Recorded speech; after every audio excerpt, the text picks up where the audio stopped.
right, welcome back to another Kindred reaction. This is episode 3.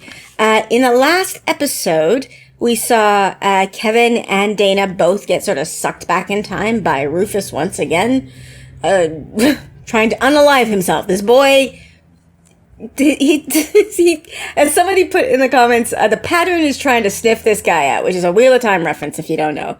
But yeah. He is an unlucky chap, and every time he's at risk, Dana gets pulled back to save him.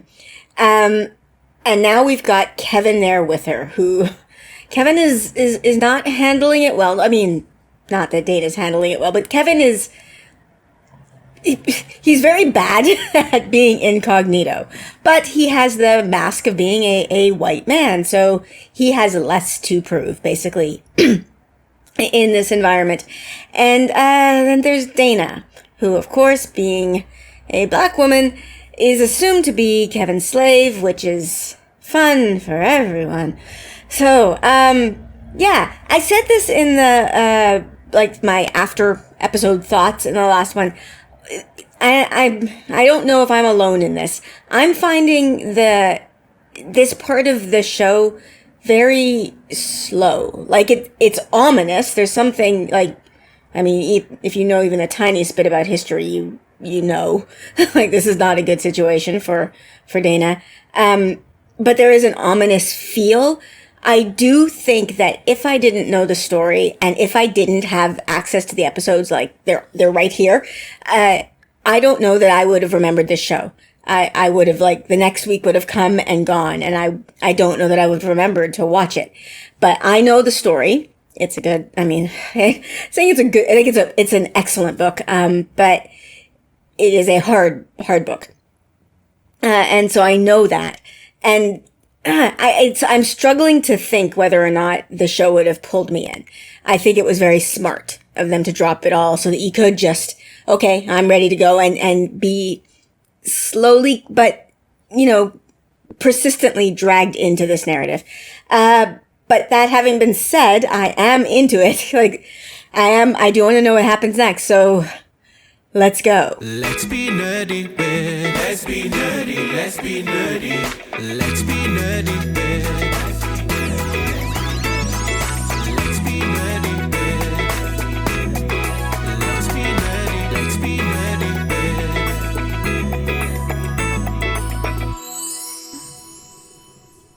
So is like what's her name? The mistress of the house? Oh no, it's her mom. Why is her mom here? You're here. Yeah. Everyone's confused. Oh, he brought her. So I'm curious as to how she's free. Why did her mom get pulled back? Margaret and I are not on the best of terms. Never mind that. Margaret, I think that's the mom's Tell name. me, who is this white man? Yeah, that would be alarming as a mom. His name's Kevin. What happened to your eye? Right, it's been, time. It's, yeah. She doesn't know how long it's been. What'd you do with him? Oh, come on. What do you mean? That's your daughter. You took him with you to the present? The patroller? No, I didn't. I saw you with my own eyes. What? I came back alone. So what happened to him? What? I don't know. Because the patroller was touching her when she went forward. Exactly. So that, like, ooh, what'd you do with him was like, did you kill him, kind of? I want to know the answer to that. Stop that clamoring. Kevin, this is... Look at that. Do you see how she put her eyes down like that? She's gotten acclimatized to, like, What is this place? What happened? being last respectful in the presence of a white man. Locked me in. night? Why didn't you call for help? Yeah, it's oblivious. What is that ringing? Okay. Yeah, they haven't figured out how she does it yet. That's him. He's gonna get you killed. She has the same opinion of Kevin as I do. He's very different. Like, Kevin is the biggest change to me between this and the books. Or the book. I keep saying books because I'm used to talking about Wheel of Time. He said that little love and look. Go talk to him. Of course, Luke would send for you. Thank you. Will you help me? Yeah, I saw that love between them. The boy is inconsolable. Oh. Witch. Witch! David! Right, she thinks she yelled her out of existence or something. Anywhere near me or my child, you savage! Quiet. I don't recall any complaints. Woman troubles, Mr. Wayland. That's smart. Men have always been scared of talking about that. He seems hell-bent on seeing her before he is quiet. I'll go check on him. You need to learn to not make so much eye How contact. must you humiliate Dana? me so? How can you allow that woman passage on this land after everything that she has done? She has brought the devil upon our child twice. Brought the devil upon our child. Margaret would have seen Question the Dana there and seen her mom scream at him. Scream at her. Olivia has delivered a good amount of stock for me. I have to say, I Delivered notice a general laziness about Dana. How long has it been since you... Not long. This language is so disgusting. You may have purchased two for the price of one. Oh, God. Oh. There you are. That black witch that your father still patronizes was snuck in here this morning. Father patronizes. Be more careful. Oh, hello. Minister Howell, may I introduce... Sorry, that smile on Kevin's face was so... Mr. Franklin was arrested. And then I'll come get you and we can go. Like, it's straight. He looks petrified. She looks calm. And, like, the difference in the risk to their lives is insane. Why is he so petrified? I'll read to you if you answer a few questions for me. He can't answer any questions about whether or not he's her ancestor. Good day to you. Like, he doesn't know that? Oh, yes, Minister. What is that beverage? Up her disposition. Where have my sister's chairs gone? Those were Ah, that's chairs right. long She's the ago. second wife. These are remembrances of my lost angels. Bit morbid for a party. Like, just the lack of concern for her feelings is absurd. She just said she's lost 3 children. You started the fire? That was me, Rufus. What? That was the first night you called. I don't remember that. Oh. Hi, Carrie. Hi, Nigel. So Olivia summoned... Like, they think Olivia summoned Dana to save him. You won't. Here, ring this bell. If I take too long. Yeah, but he's a selfish little asshole. He's gonna ring it. And it is her good opinion of us that will ultimately sway Charles. What is that weird beverage? Mr. Franklin, please. Are you supposed to follow him? Okay. Your presence is testament to my admiration for you, Isadora. Your shared devotion. It's to a my nice family's library, my heritage. lord. But you remember Hannah's like a dream. generosity of spirit. She was a Miss Jane Austen. Pride and Prejudice. Yeah, I've seen the. I read that. I've seen the a BBC while version. ago, not that long ago. These lady novels with their silly women prattling on about marriage. Bored me to tears, I'm afraid, Mr. Franklin. See, are you a libertine by any chance? A liberty. Yeah, in some ways, I guess. I think, what's a libertine? Just asked if he was gay. Sorry, that was funny. That was really funny. Come. He is a libertine, I believe. This is all different from the book. So that was amusing. Every time it's been completely different. I can't seem to find a common thread. Except that Rufus is in They danger. have any more control over this than we do. I remember a woman. I think that she was trying to turn him over in the crib. Oh. Wasn't that you? People are always coming and going around here. And that was almost a decade ago now. Ah, there was someone in the room. That's Rufus. So if it wasn't Olivia, And I don't think it was. Like, I don't think she's lying, because Olivia was out in the hall. I had hoped to offer a sincerely hope you will all enjoy. Oh, dear. I was just gonna say, yeah, she's got her slaves performing. You are deliberately provoking me, son. It was my fault. It was my fault. Coming in to interfere, and he's allowing it. Hey, it's frustrating. Like, I know what he becomes. I know, so... But he's a child. You protect a child. Read it to me now. But the part of me that knows what he becomes is, you know, just let him get hit. Lord have mercy. Oh, God. Oh, that was gross. Yeah, Kevin. Same.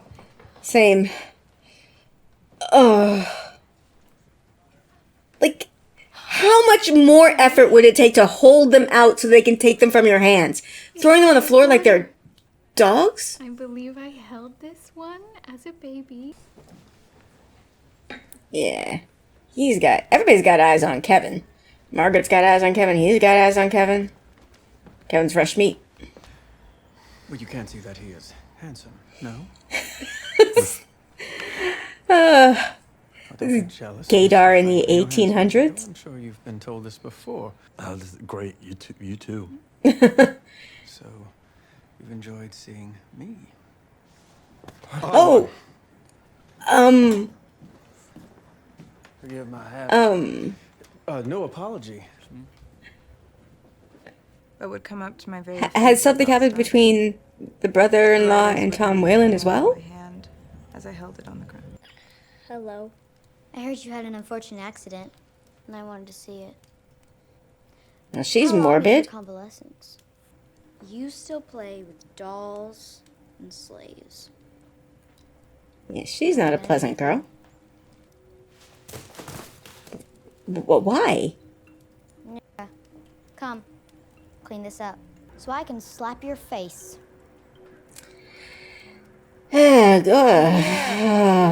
Fuck. So I can slap your face. Do I get to slap yours back? Oh, Dana. Uh-oh. Mm-mm. If anyone comes up here, you're gonna say I didn't do it. What's he playing? What is he playing? My daughter, you animal. I didn't. I promise you, sir. Oh, so these. Look at the floor, Dana. And out of the room. Right, Rufus? Look at the floor, Dana. Nonsense. Rufus. Who does she belong to? Rufus! Threatened of my daughter. Charles. Rufus. To accept anything other than he'd give her a slap. Yeah, she's with child, and I'd be left with damaged property. I see. Come, dear, we must find your mother. We're going. Rufus, fuck. We're family. Rufus. Yeah, I don't expect more of him, but still. Kevin's got the word I want to use to describe him is slovenly. Like, he's this slovenly mannerisms and things. She looks just like Olivia. Hannah. She sold my sons for that furniture, Isadora. For that furniture. Sarah. That furniture and china plates and fancy things that she had when she So first moved in. Tom Whalen's her From dad, you, this when you all Kara's those little dad. ladies. I will miss you, Sarah. This is one of the things about slavery that messes me up the most, because there were real relationships in this, like this time between like slaves and their slave owners. Let's find Luke. He said he'd lend the wagon. It's wild. There's a book that I've been meaning to read about this. Actually, if I remember, I'll talk about it at the end. Let me have a word with you. Alice, why don't you show Miss Dana what you've been working on? Okay. So this is Kevin, may I have your help? okay. Making a family. It's Hagar, Alice, and then I know who Alice is. Okay. And me. And this is my cat, Daisy. There's the cat. That's the cat. So are you her boyfriend? Oh well, the cat's safe. I know people in the comments were worried about the cat. Actually, I've been taking care of Alice ever since. Okay. I think So it must Hagar's have been some kind gone. of cancer. So, When I saw that you took Daniel back, I got excited. I thought that maybe if I could figure out how That's to why she thinks she can do it. I was wrong. So what did happen to the patroller? Like, what happened? How? All of the memories that were in my mind. That they really happened. That I hadn't just made them up. Yeah, you would think, like, she's been here for 12 years. You would start to think you've, like, disassociated or something. 2016? That is a different world for me. Which is 2000, what, 12 years? So 2000, let me do math. I can't do math and think. Somebody to take care of Alice. Still trying to do math. At least enough time to see if I really can't go back on my own. 2004. I could do this. I have wanted nothing more than to go back home. No, wait, it's not that math. Because nothing more when she died, Dana was 2. It's a totally different math. But I don't want to get lost. When you disappeared, what happened? You were screaming in her face. Earlier, you were telling me about all the time. She's poisoning her. She's poisoning her. The boy was frightened. I think he has to be more. She's figured it out. The mom's figured it out. Going to die. The mom has figured it out. Something similar has to happen. A poison. Yeah. You need to hurry up and get help. What the fuck? Hold up. Hold her. Yeah. Get help or you're not gonna make it. Remember what? Dana? Don't let go. Don't let go, Kevin. Don't let go, Kevin. Dana. Yeah. Not gonna grab that. I mean, the cat's fine. The cat's fine. 1800s, 2000s, doesn't matter to the cat. Okay, so I was wondering how long it would take them to figure out what makes her go back. Here's the mom's figured it out. Although, I mean, we've just ended the episode, so I don't know if it's going to be the same as the book. But in the book, that's what it is. Like, she thinks she's going to die, and so she goes back in time. Okay, I'm in my mind trying to remember the book that I was talking about before. So I'm gonna Google it to make sure I talk about it correctly.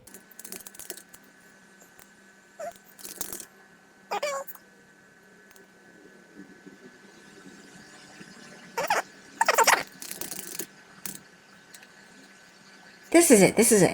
This is the book, Steal Away Home by Carolyn Smards Frost. From what I understand, I could be incorrect, but this is a true story.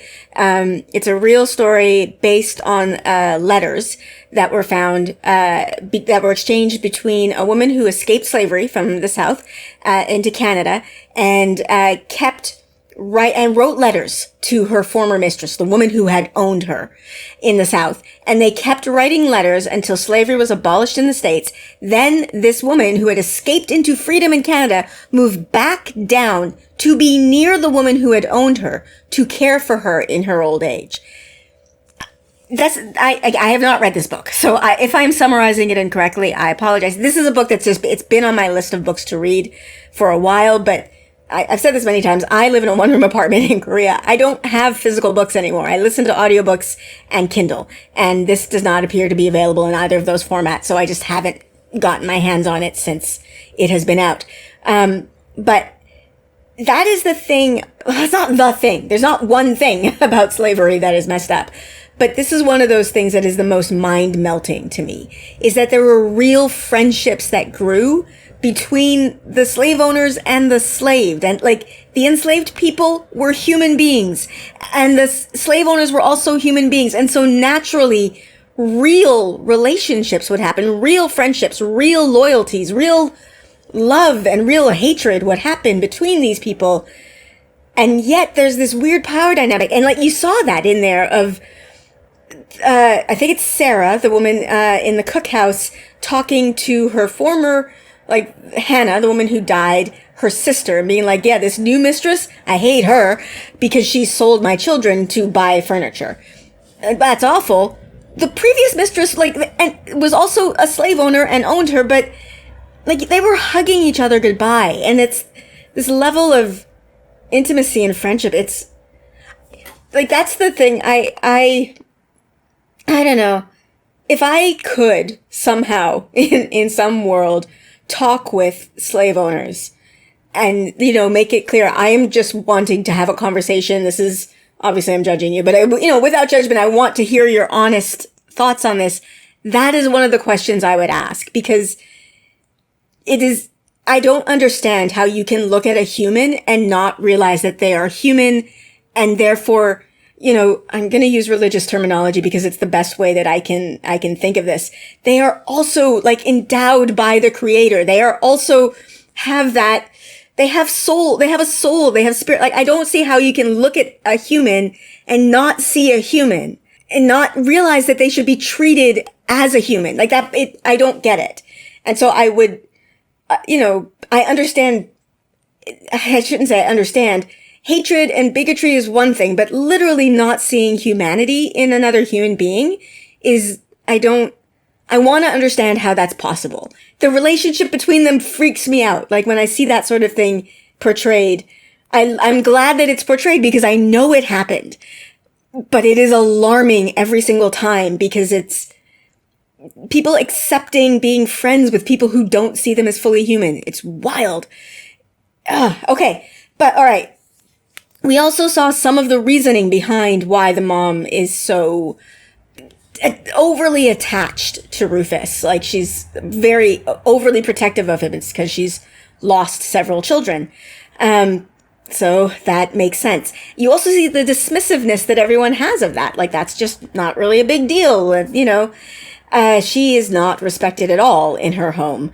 That little girl, that Temperance, holy crap, that girl was like, they gave her no redeeming. She walked in, she sort of appeared behind someone, and it was just like, it was like a horror film of the creepy little girl. It's always a creepy little girl for some reason. They're always creepy. But, I'm wondering if they did that, like to show someone really, really evil, like an evil child. I mean, she's still a child. I would, as an educator, you get the right education into her and she would be okay, but whatever, she's been warped. So that Rufus looks good by comparison. And yet, Rufus was a dick in this episode. Rufus should have come to her defense, and he didn't. And, to Dana's defense. And he just sat there because it was easier for him. Which, again, it's like one of those things of just, I know who he is and I know who he becomes. So it's hard for me to have sympathy. And yet the comparison between them two is I think it's meant so that you ignore a bit of his selfishness, because he's not Temperance. He's not as awful as that little girl was. She's a monster. He's a sweet little boy, except he's a sweet little boy who has to have exactly what he wants when he wants it and will not inconvenience himself to help anybody else. Mom is Olivia. I have a lot of respect for Olivia right now because again, if they go with the way that it is in the books, she's figured out how to get Dana to go back. But she could have gone back with her, and she chose not to because of Alice. And that's incredible. That she's decided she's going to stay here until Alice is old enough to take care of herself. And then maybe she can figure out how to go back. She could try it herself, but she wouldn't know where she would go back to. She would have no idea. And there'd be nobody with her. Because right now, that she couldn't really, because right now the reason it's working, and the reason that she knew it was okay to do is because Kevin was there. So she's poisoning poisoning Dana, knowing that Kevin can get her the care that she needs. And she might not even have poisoned her. It might not even be a deadly poison. It's just Dana has to, if it's the way it is in the book, Dana has to believe that she's going to die. So she's could have just made her feel like she's going to die. But whatever. If she has, Kevin is there with her. And if she were to do it to herself, she would have to actually poison herself so that she knows that death is imminent for it to work. And she doesn't know if anybody would be around to save her, so there would be no point. So she can't do it for herself. Not without somebody with her. And she can't take Alice with her. Oh, that's the other, she probably would have taken Alice, but she now knows that she can't because of what happened to the patroller, because they don't know what happened to the patroller. And I'm really confused and curious about what happened to the patroller. I don't know if we'll ever get an answer to that, to be honest. But yeah. Anyway, okay. This episode, if they had, done the, dropping episode, the way they do it on Amazon where they drop episodes, maybe 2 or 3, and then they release the rest, in sequence, this would have been the one. So yeah, I would have said, if I had been behind the scenes, I'd been like, okay, drop the first 3.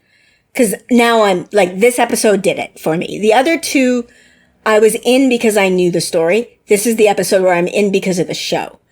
And yeah, I'm still finding Dana really, really calm. And like, she's so, the word I keep wanting to use is even. She's incredibly even. And she's, in comparison to Kevin, who is losing it, it's, you know, again, the dichotomy, she should be the one who is more scared in this environment, but he's the one who's terrified. But she is incredibly even. And I wonder what that means for who she's going to be, like, and what's going to happen in her story. Like, are they having her start at this point so that she can build to what happens in the future? Like, we can see more from her if there's some sort of comparison going to be there. Oh, so I'm just realizing I wanted to say, yeah, they've added a gay subplot. I don't know.